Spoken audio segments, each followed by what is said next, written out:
ये बात हर इन्वेस्टर आज के टाइम पे जान चुका है कि जो एनएचपीसी कंपनी है एक मोस्ट एक्टिव स्टॉक की लिस्ट में बरकरार है। मतलब कि हर इन्वेस्टर इस कंपनी को अपनी वॉच लिस्ट में जरूर रखकर चल रहा है। वहीं कुछ इन्वेस्टर्स ने इस कंपनी के अंदर अच्छी एंट्री भी ले ली है। तो गाइज ये वीडियो उन इन्वेस्टर्स के लिए बहुत ही इंपॉर्टेंट है जो ऑलरेडी इस कंपनी में एंट्री ले चुके हैं, और उन लोगों के लिए भी ये वीडियो काफी इंपॉर्टेंट हो जाती है जो अभी प्लान कर रहे हैं इस कंपनी में एंट्री लेने का, क्योंकि अभी इस कंपनी को लेकर काफी बड़ी अपडेट निकलकर सामने आ रही है। वैसे मैंने कल की वीडियो में इन खबरों के ऊपर बात की थी, लेकिन आज इस वीडियो में उन खबरों के साथ साथ कंपनी का शॉर्ट एनालिसिस भी कवर करने वाले हैं।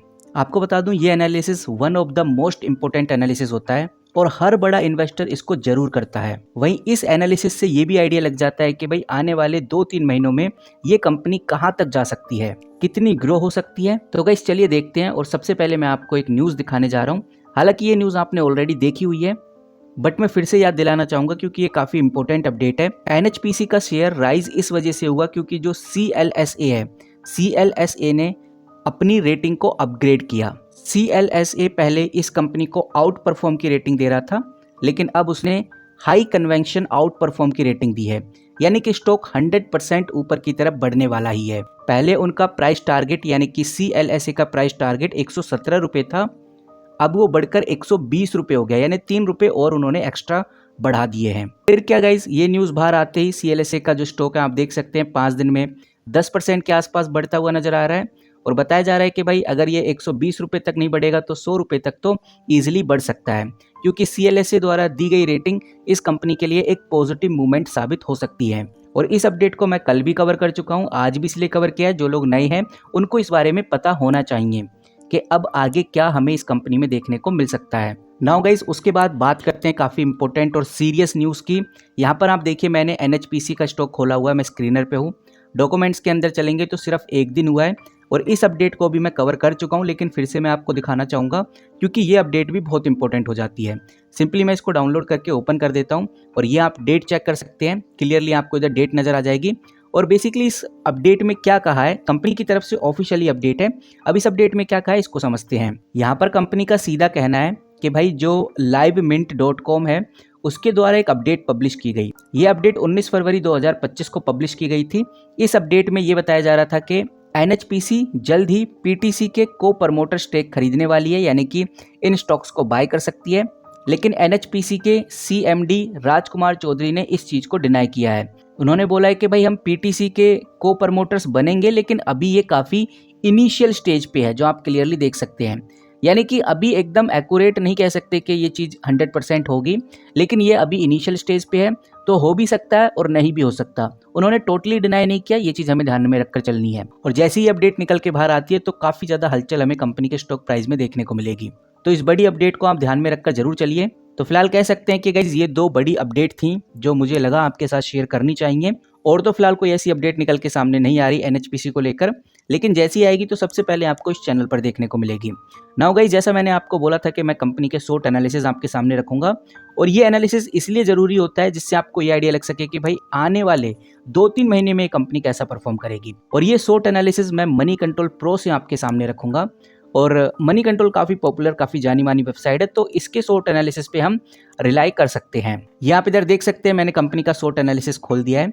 अब यहाँ पर आप देखेंगे तो इस कंपनी के अंदर जो स्ट्रेंथ है 5 है, जो दिखाता है कि भाई कंपनी में 5 ऐसी बातें हैं जो कंपनी को बहुत पॉजिटिव बना रही हैं। वहीं इस कंपनी में 4 वीकनेसेस हैं, जो दिखाता है कि भाई कंपनी कितनी कमज़ोर है।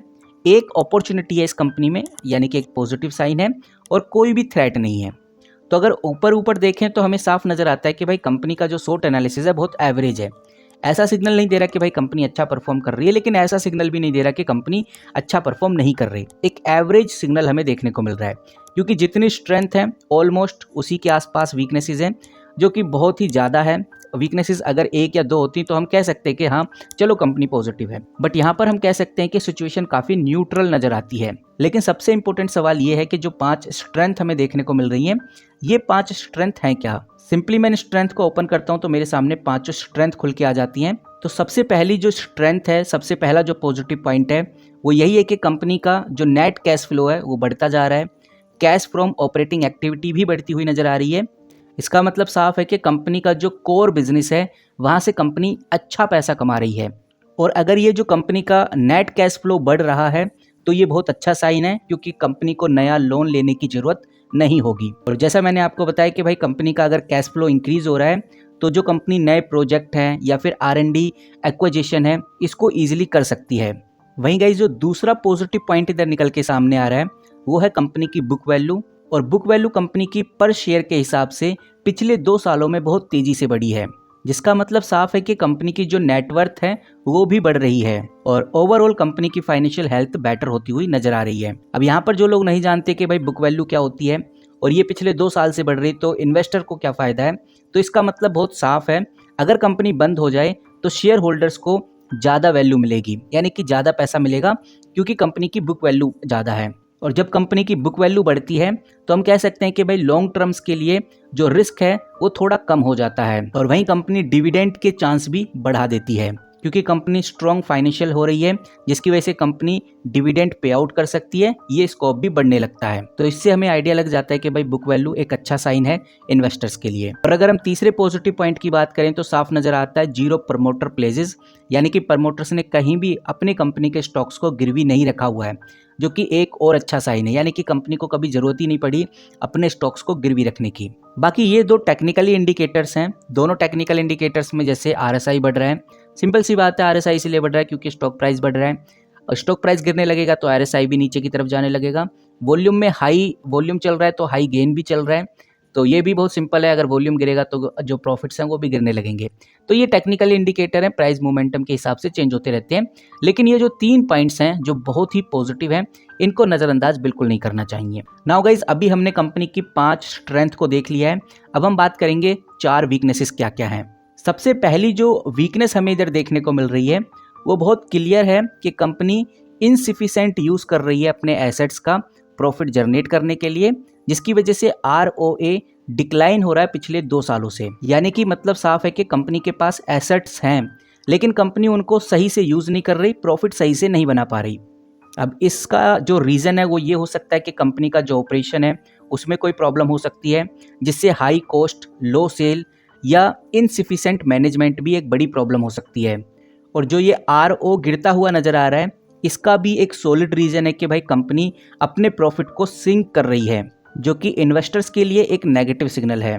अब इसके पीछे का रीज़न ये भी हो सकता है कि भाई कंपनी ने अपने एसेट्स में ज़्यादा इन्वेस्ट कर दिया हो, पर उसका कंपनी प्रॉपर यूटिलाइजेशन नहीं कर पा रही। तो ऐसे ही कुछ पॉइंट्स हैं जो हमें ध्यान रखकर चलने चाहिए, जिसकी वजह से हमें ये वीकनेस देखने को मिल रही है। उसके बाद गाइज दूसरा जो वीकनेस है कंपनी के पास्ट क्वार्टरली रिजल्ट्स हैं, जिसमें हमने देखा कि कंपनी के जो प्रॉफिट्स हैं वो भी डिक्रीज हुए हैं, जो कि एक और मुझे नेगेटिव साइन लगता है, और यहाँ पर भी वो नेगेटिव साइन दिखाया गया है। नाउ बात करते हैं एक और इम्पोर्टेंट नेगेटिव साइन की, जिसको नज़रअंदाज बिल्कुल नहीं किया जा सकता। ये है D growth in revenue, profit, operating profit margin in recent quarterly result. इसका मतलब साफ है कि भाई कंपनी की सेल गिर रही है। अब सेल गिरने का रीज़न तो यही हो सकता है कि भाई कंपनी की जो डिमांड स्लो डाउन हो रही है, या फिर कंपनी का जो कंपटीशन है वो बढ़ता हुआ नजर आ रहा है। अब यहाँ पर रेवेन्यू अगर कम हो रहा है तो कंपनी के प्रॉफिट्स भी गिरने लगेंगे, मतलब कि कंपनी अब कॉस्ट कंट्रोल नहीं कर पा रही, या हम कह सकते हैं कि जो एक्सपेंस है वो बढ़ता हुआ नजर आ रहा है। वहीं ऑपरेटिंग इफिशिएंसी भी कम हो रही है, तो हो सकता है कि कंपनी का जो रॉ मटेरियल कॉस्ट है वो बढ़ चुका है, प्राइसिंग पावर वीक हो गया हो, या फिर कंपनी का ऑपरेशनल ही इनसिफिशिएंस है। ऐसे बड़े रीज़न हो सकते हैं। वहीं शॉर्ट टर्म और लॉन्ग टर्म का भी इशू हो सकता है, जो कंपनी की ग्रोथ और पोटेंशियल को इम्पैक्ट कर रहा है। अब आप क्या सोचते हैं इस वीकनेस के बारे में, कमेंट करके जरूर बताइए, लेकिन इस वीकनेस को भी हम नज़रअंदाज बिल्कुल नहीं कर सकते।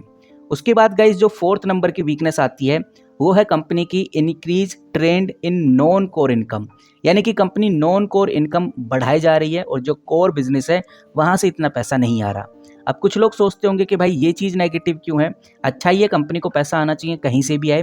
तो मैं आपको बताना चाहूँगा, तो ये जो कंपनी का इनकम है वो इन्वेस्टमेंट रिटर्न हो सकता है, एसेट सेल हो सकता है, फॉरेक्स गेन हो सकता है, या फिर कोई अदर फाइनेंशियल एक्टिविटी हो सकती है।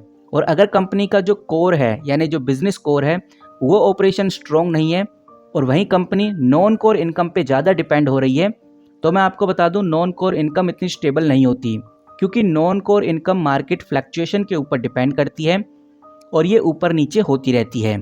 अगर कंपनी अपने कोर बिजनेस से पैसा अच्छा जनरेट नहीं करेगी और नॉन कोर के पैसे को बढ़ाएगी और प्रॉफिट बनाकर दिखाएगी, तो ये अच्छा सिग्नल बिल्कुल भी नहीं है। और इसी वजह से शॉर्ट एनालिसिस में इस पॉइंट को नेगेटिव रखा गया है।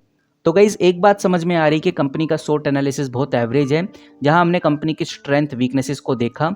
और अगर हम अपॉर्चुनिटीज़ को देखें तो एक अपॉर्चुनिटी इस कंपनी में है जो साफ नज़र आती है कि भाई जो ब्रोकरेज फर्म है वो इस कंपनी को लेकर पॉजिटिव रिस्पांस दे रहे हैं, रिकमेंडेशन दे रहे हैं, और पिछले 3 महीनों से ये सिनेरियो हमें देखने को मिल रहा है। मैंने आपको स्टार्टिंग में बताया था कि भाई CLSA इस कंपनी को लेकर बाय की रेटिंग दे चुका है। उसने तो इनफैक्ट प्राइस टारगेट भी बता दिया कि भाई ये स्टॉक 120 रुपये तक जा सकता है। तो ऐसे सिनेरियो हमें देखने को मिल रहे हैं। तो कुछ इन्वेस्टर इसको अपॉर्चुनिटी के तौर पे ले सकते हैं, कुछ इन्वेस्टर इसको एज अ ट्रैप के तौर पर भी ले सकते हैं। बाकी जैसा मैंने आपको बताया कि भाई ये जो NHPC कंपनी एक मोस्ट एक्टिव स्टॉक है इन्हीं कुछ रीज़न की वजह से। और हमने एक चीज़ और देखी कि भाई कंपनी की जो अदर इनकम होती है, यानी जो नॉन कोर इनकम होती है, उस पर ज़्यादा रिलाय नहीं करना चाहिए। और इस डेटा के हिसाब से अगर आप ऑब्जर्व करेंगे तो कंपनी की जो अदर इनकम है वो कंटिन्यूसली हमें बढ़ती हुई नज़र आ रही है। तो ये जो अदर इनकम है कंपनी की कम हो तो ही अच्छा है, क्योंकि इससे जो नेट प्रॉफिट है उसमें हमें इंक्रीमेंट देखने को मिलता है। बट हम ये कह सकते हैं कि भाई जो ऑपरेटिंग प्रॉफिट है उसमें कोई खास बदलाव नहीं होता है। यहाँ पर आप बहुत क्लियरली देख सकते हैं कंपनी का जो ऑपरेटिंग प्रॉफिट है कंटिन्यूसली बढ़ता हुआ नजर आ रहा है, जो कि एक अच्छा सिग्नल है। अब देखते हैं कि भाई आगे कंपनी कैसा परफॉर्म करती है, किस तरह की ग्रोथ हमें दिखाती है। फिलहाल आज की वीडियो में इतना ही। मैंने जितनी भी अपडेट आपके सामने रखी, मैंने इंटरनेट का यूज़ किया, आप भी खुद से इंटरनेट का यूज़ करके इन इन्फॉर्मेशन को गैदर कर सकते हैं। और अगर आप इसी तरह से इजी वे, आसान तरीके में अपडेटेड रहना चाहते हैं इस कंपनी के रिगार्डिंग, तो चैनल को सब्सक्राइब करके रख सकते हैं। मेरी तरफ से कोई भी बाय सेल होल्ड रिकमेंडेशन बिल्कुल भी नहीं है, ना ही ये कोई फाइनेंशियल एडवाइस है। तो गाइज मिलते हैं किसी नई वीडियो के साथ, तब तक के लिए take care and good bye.